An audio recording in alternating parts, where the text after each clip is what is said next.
মুগ ডালটা একটু ভেজে নিচ্ছি।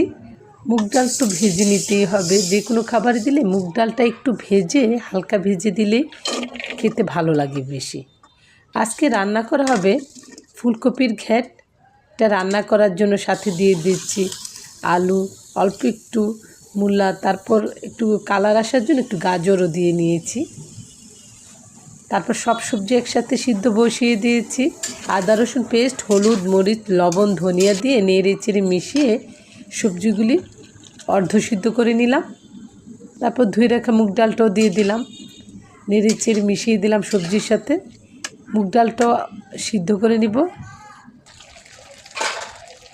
সব সবজি ও ডাল একদম পুরোপুরি না গালিয়ে একদম সফট করে সিদ্ধ করে নিয়েছি। দেখেন কত সুন্দর কালার এসেছে। এই পর্যায়ে দিয়ে দিলাম টমেটো ফালিগুলি, একটু নেড়ে চেড়ে হালকা সিদ্ধ করে নিব। কাঁচামরিচ ফালিও দিয়ে দিলাম। এখন একটু তেল দিয়ে ফোড়ন দিয়ে নিব। আমি একটু জিরা দিয়েছি, লাল মরিচ দিয়েছি, আপনার ইচ্ছেগুলো পাঁচ ফোড়ন দিতে পারেন। তারপর পেঁয়াজ ব্রাউন হয়ে এলে দিয়ে দিলাম ঢেলে, সবজির সাথে নেড়ে চেড়ে ভালোভাবে মিশিয়ে নিলাম। তারপর কেটে রাখা ধনেপাতাও দিলাম।